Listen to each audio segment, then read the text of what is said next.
Hey, what's up everyone? Welcome back to yet another video, and today we are going to be talking more about Stadia.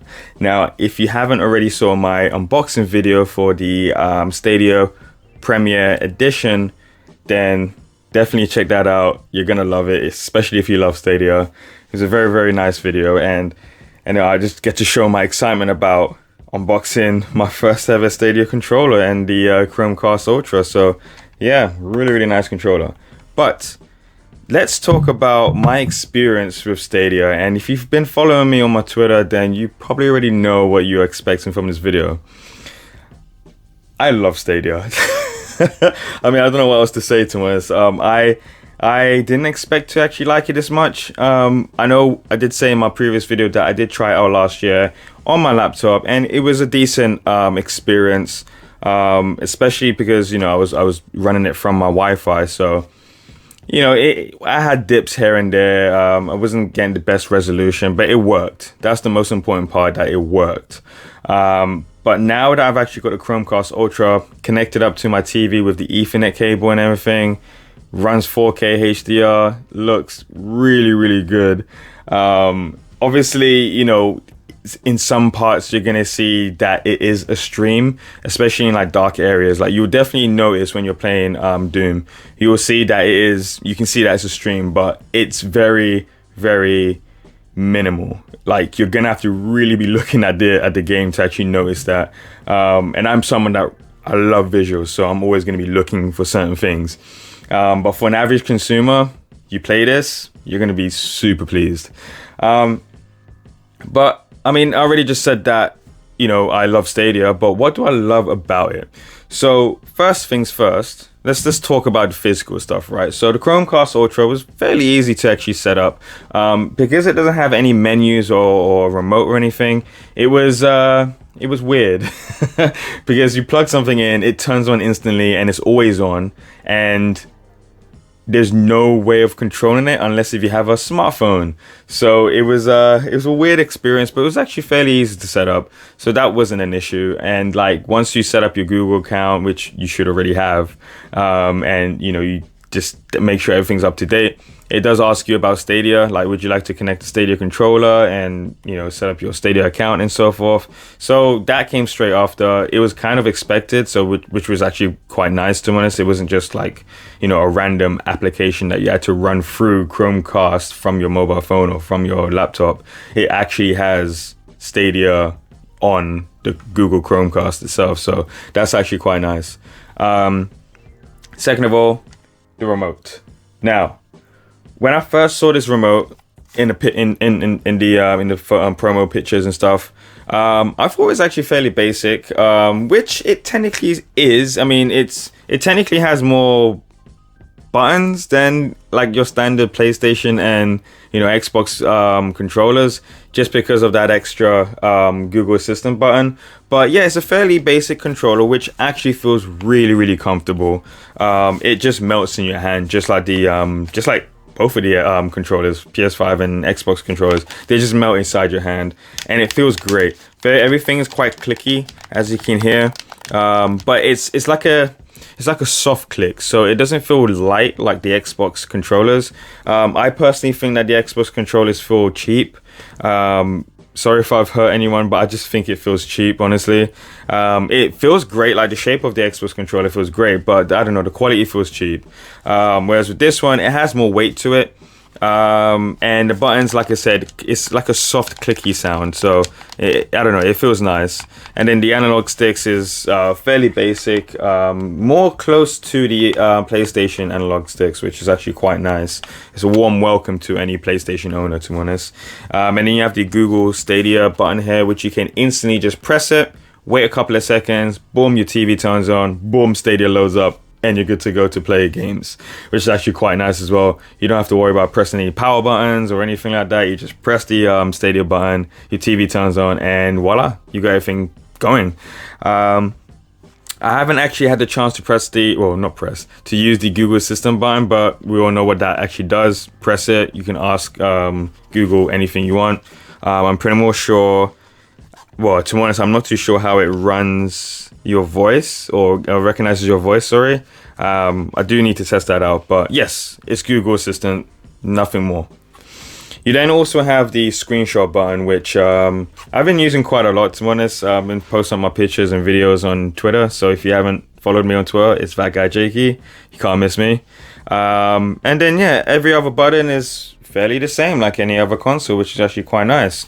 Triggers, again, very clicky, very loud, but they feel really, really good as well. There's a lot of travel to it, which it's always a nice little touch, you know.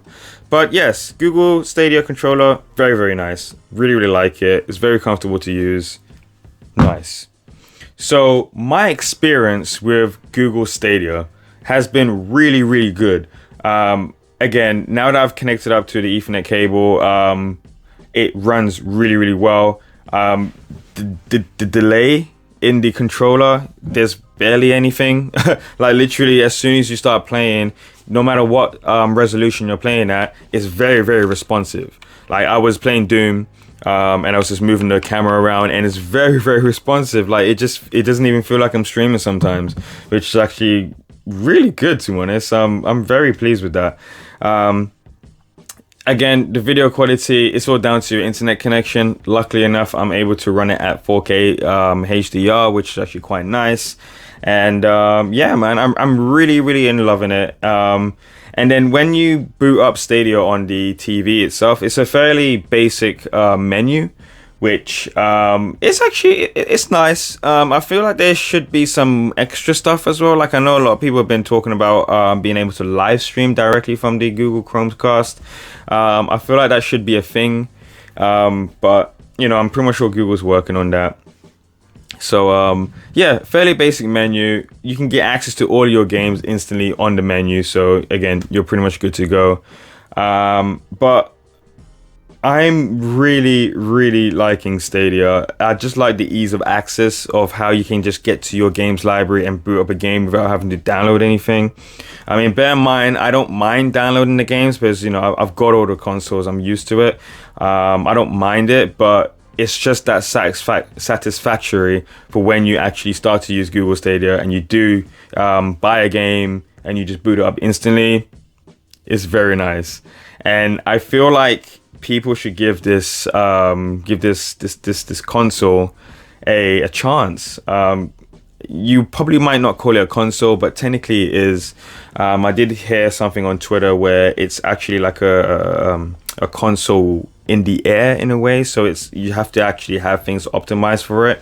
That's why there are like Google Stadia versions of their games on Stadia. For example, Assassin's Creed Black Flag, that just recently came out, and that runs at 4K 60 frames, which is actually quite nice. No HDR, but being able to play that game at 4K 60 is actually pretty nice, to be honest. And I think only you'd be able to find that sort of stuff on PC. So Stadia is kind of bringing the cross between console and PC gaming to streaming, which is actually quite nice. But I feel like people should give this, honestly, give it a go, because Stadia is definitely the future of what cloud gaming should be.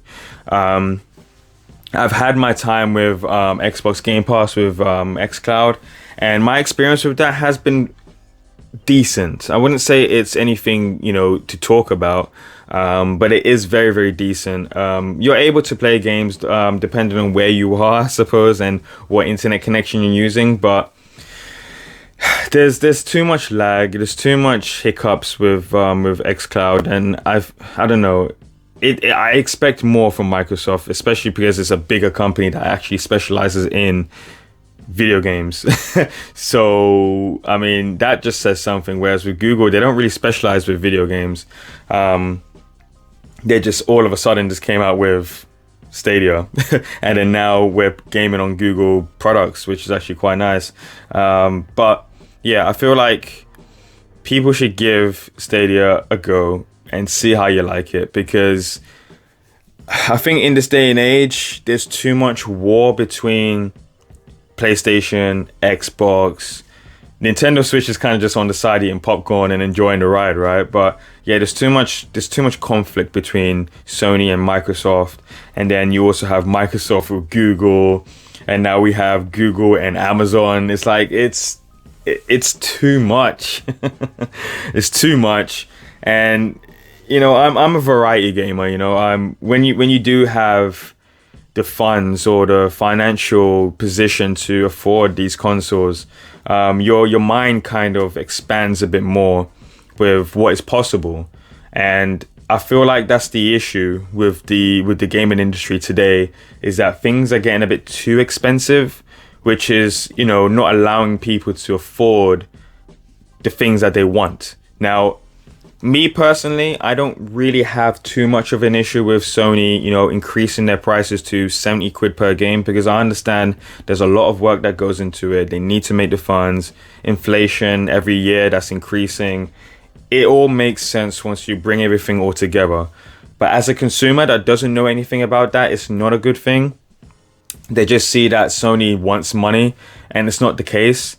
And it's the same case with Stadia as well. It's $8.99 for the month, and you get free games for that month every month. It's kind of like with PlayStation Plus, right? So you're paying for the service, but you're also paying for your actual games that you want on Stadia. And again, I don't see that as an issue, because first of all, they're games that you own. Even though you stream it and, it goes through the Google servers and stuff, you still own that game, right? And as long as you have your account, you can get access to them. And as long as Google Stadia is still active, you have access to them. But yeah, with Google Stadia, it's very affordable. But I feel like people are just, they're just really drowned into the Sony/Xbox conversation and not really giving these cloud services a chance. I think Microsoft has done it quite smartly, because they included it with Game Pass. So as soon as you have Game Pass, you instantly have xCloud. But that's another issue, which is why people are not giving Stadia a chance, because people probably already have Game Pass, so they just feel like, oh, I've got cloud gaming. But honestly, Microsoft are doing a minimal to actually make that service, really, really good. And with Amazon Luna or Luma, I'm not even too sure what's going on with that company. Honestly, like, it looks like a good service, but I don't know, man. I feel like Amazon's just bringing it out just because they can, right? But with Google Stadia, I feel like with Google themselves, they have a passion for games. They own Android and they have all those mobile games. So it only makes sense for them to actually, just put out a gaming console, allow you to get all those latest games on here, and you're good to go. But that has been my impressions for Stadia. I'm really, really enjoying it. I've actually bought a couple of games on there. Like I bought, a long time ago, I actually bought Doom. I didn't even realize until, I started playing Stadia again. So I've been playing that. I've been live streaming it. I don't know if you saw my video previously, last night actually. I streamed some Doom, and I'll probably be streaming some more soon. And I just can't wait, to be honest. It's such a great experience just to boot it up, boom, you're good to go. It's just so smooth. It's just so smooth. But yeah, I've got Doom, I've got Tomb Raider, the first remake, which is actually a nice surprise to play again. I've got Assassin's Creed Black Flag, which I've been playing as well. I might do some streams on that, to be honest. I even recently bought Assassin's Creed Syndicate, which is, I love that game. Like, it's such an underrated Assassin's Creed game. I believe it's on sale at the moment. If not, just wait or get the Ubisoft Plus subscription so you can play it. Really, really good game, especially if you live in London. It's just so relatable, like, I actually don't need to use the map to actually know where I'm going, because I know where Oxford Circus is and Leicester Square and Trafalgar Square and so forth. It's really, really cool.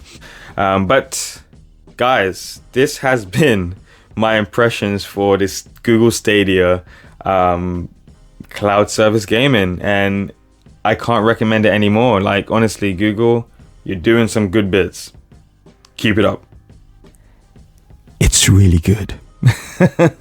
But guys, honestly, thank you for watching my video. If you've come this far, I know this is a longer video than I usually do, but definitely give Google Stadia a go. You're not gonna regret it. And once again, thank you, Stadia community, for welcoming me to everything that you guys have. Like, I'm really enjoying it. You guys are helping me quite a lot, so thank you. But guys, I hope you enjoyed my video. Don't forget to hit that subscribe button if you are enjoying my videos. If you like this video, don't forget to hit that like button. If you didn't, hit that dislike button. Dislike buttons are there for encouragement. I see that as encouragement to do better. But hope you guys have a good day. Take it easy. Keep gaming no matter what console you are on. It's all games. It's all love. Take it easy and peace.